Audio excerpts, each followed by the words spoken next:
Hello and welcome to a very special Total War podcast. I'm Mark O'Connell and I'm joined today by Professor Stephen Turnbull. Hello. Hello, Mark. Hello. Okay, so first of all, could you tell me a bit about your background as a professor? Right, well, I'm visiting professor of Japanese studies at Akita International University in Japan. Okay. And I also teach courses about Japanese religion at Leeds University here in England. But the main reason why I'm here today is because I am going to be the historical advisor for Shogun 2. Fantastic. Now, you actually worked on the original Shogun, didn't you? Can you tell me what it was like to work on our very first game in the Total War series? And also, what have you learned since? Well, it was incredibly exciting because, as you know, the Total War series was launched by Shogun, and it was a really excellent and exciting game. Looking back, it seems incredibly primitive now in terms of technology because so much has moved on. That's right. But also, as you imply in your question, my knowledge has moved on as well. And I feel that the time is now right to revisit it because there is so much more that I'm able to bring to the game and advise the team about that we didn't know about. The fine detail of army organisation, the colours, the landscape and so on. We seem to understand so much better than we did then, which is why it's time now for an upgrade. I absolutely agree. So the Sengoku period was one of almost constant conflict. What, in your opinion, were some of the standout battles? Oh, the great ones are the ones where the emerging, if you like, super lords took each other on. So you've got the famous Battle of Nagashino, noted for the mass use of firearms for the first time on a large and organised scale. You've got the Battle of Nagakute, which never seemed to stop. Over the period of 48 hours, one side won, then the other. You've got the great sieges, the siege of Osaka Castle, a fortress so large that its outer walls measured 12 miles in circumference, really? Wow. With 120,000 defenders. And of course the great Battle of Sekigahara, fought in a narrow valley, which has always been important to communications. Nowadays there are two railway lines and a motorway going through it. Right. In those days it was where the two armies could not help but meet. And that is where it happened. And those are the examples really that I think we're able to draw on. Fantastic. So what were the main kind of weapons of choice that would be used in battles? Well, at this period certainly would be mounted samurai armed with spears. Mm-hmm. They're the elite warriors. You've still got some who were armed with bows and arrows, but that was regarded as a bit old-fashioned. Right. When they were on foot, they used spears, and then, of course, their famous samurai swords. Contrary to popular belief, the sword was the secondary weapon of choice. Okay. Spears were what they were trained for. But at this period, those samurai, the elite warriors, were backed up by thousands of lower-class ashigaru, foot soldiers, as they were called. And they were armed with bows and arrows, with spears, but primarily with muskets. All right. By the thousand who could deliver a devastating volley. Okay, so did they ever use explosives as well? Yes, they did, but on a much smaller scale than we'd expect in contemporary Europe. Okay. The main gunpowder weapon of the Japanese was the handheld musket. Very little use made of cannon. The best cannon they had were obtained from the Europeans. Okay. And a limited use of exploding bombs. But these weren't to destroy property. These were to really anti-personnel devices. Right. So as I say, mainly it's just the firearms. Okay. What effects did the Sengoku period have on modern-day Japan? Are there still influences there? Well, one influence is that modern-day Japanese are very proud of it. Absolutely, yeah. Samurai and their history is something that's absolutely fascinating to any Japanese person who seems to know quite a lot about it. And I suppose, in a way, we used to say, certainly before the recession hit, that the lifetime loyalty that you gave to a lord in the Sengoku period was mirrored in the lifetime attachment to a Japanese company that you had now. Right. Unfortunately, of course, that's changed for a lot of Japanese people. Absolutely.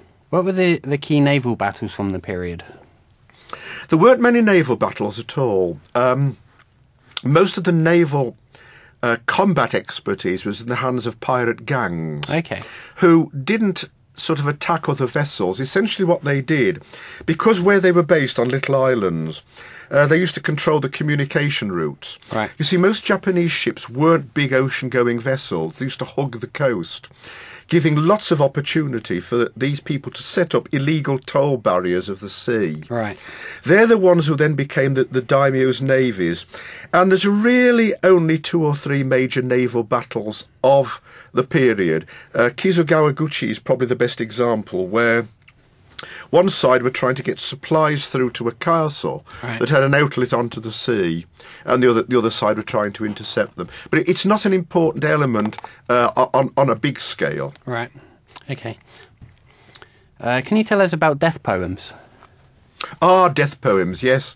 You've got some beautiful ones. Usually traditionally composed before you committed suicide. Right. I suppose if you're going to be shot in battle, you wouldn't really have time to compose a Absolutely, poem. yes. But, yes, the death-defying ones of people who would write a poem on the back of their war fans.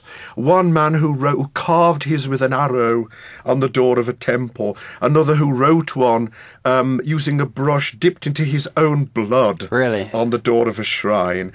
Yes, and quite a lot of reference to Japanese culture and religious imagery, particularly the cherry blossom, which is so fleeting. Absolutely. Just like the life of the samurai. Yes, there's a lot of that. Did they ever actually commit harikari on the battlefield itself, or was it something that was more of they'd dishonoured someone or something like that? A battlefield was a tricky place to commit suicide because you needed a little bit of privacy for it. Right, okay. Most of the cases you find that the lord who knew he was defeated and was able to escape would retire to his own castle if possible, if not to some local shrine.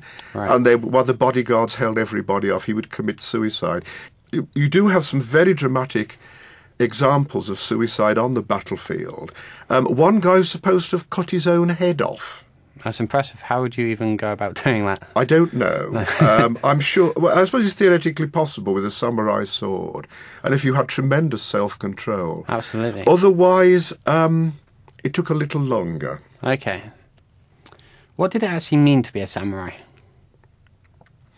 It meant that you were an elite in social terms, in military terms, in behavioural terms. You were the top. You were the man who belonged to a social group before whom everybody else bowed the knee, and literally did bow the knee. Right. Theoretically, they had the right to cut down anyone who offended them. Okay. Theoretically. So it's almost like a license to kill, almost. A license to kill. I mean, it wasn't really carried out, and in fact you'd be in grave problem if you used that as an excuse just to go around slaughtering, but that was murder. Absolutely. But theoretically they had the power of life and death over other people. Okay. I overheard someone in the office talking yesterday about warrior nuns and also lady samurai, or onabushi. Can you tell me a bit more about those?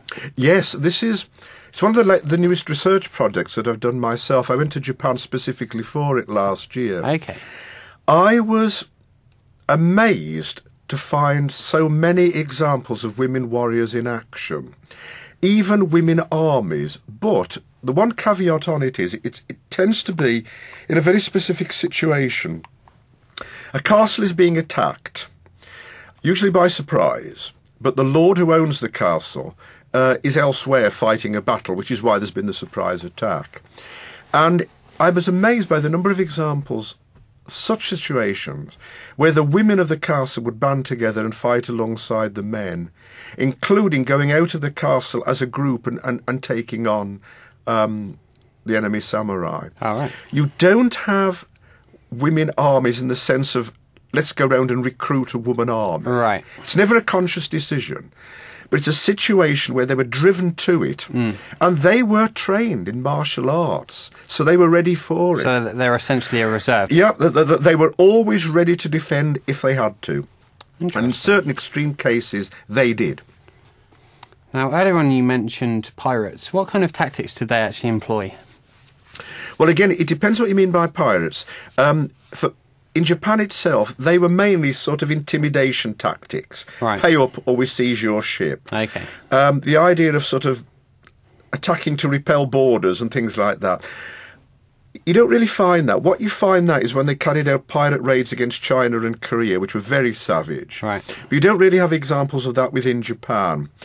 What you do have are these small-scale naval battles where the ships refused. Right. And there you've got the fire arrows and flying bombs and things like that. Quite exciting episodes, I think. Okay. Now, one question I must ask you is, who would actually win in a battle, a knight or a samurai? Oh, that's the age-old question. I mean, I've helped in the past design computer games that put Mongols against samurai and against knights. I don't know the answer. But what I will say is, had the Spanish army in, say, 1610 invaded Japan, which the Shogun was frightened they would do, having conquered the Philippines, Right. I don't think they'd have got very far. I would have put a contemporary Japanese army in the early 17th century in a very good competitive position against a contemporary European army. Really? What do you Yes. think made them so formidable on the battlefield? Well, I think the utter fanaticism of the desire to survive. And I think also the juxtaposition of two alien cultures. I mean, if you look at the wars of the Renaissance in Europe, you've got Spain against the emerging Dutch republics and France against Italy, Battle of Fornovo and things like that. Yeah. This is always like against like. They're against quantities and qualities of armies that are understood. It never happened, but I mean, the scenario of a Spanish army or a French army against a samurai army, what a fascinating encounter it would be. Exactly. Maybe that's an idea for us for the future then. I think so. Well, one of my new research projects I'll be doing over the next few years is into the activity of samurai mercenaries Oh, really? who fought abroad. Okay. And samurai, this is the time when the wars had ceased. The wars in Shogun 2 had ceased. And they sold their services overseas as mercenaries. And they fought for Siam, Cambodia, Burma, the Dutch colonies, the Spanish, the Philippines. They were everywhere in East Asia. Okay. So finally, are you looking forward to working with us again on Shogun 2? Oh, very much so. I'm absolutely delighted to be back. It's good to have you back. Thank you very much. I say it was great fun last time, and this time it's going to be even better. Excellent. Okay, well, thank you very much for your time today. You're welcome. And I look forward to seeing you as the project develops. Yep, thank you. You've been listening to the Total War podcast. For more information about Shogun 2 Total War, stay tuned to TotalWar.com.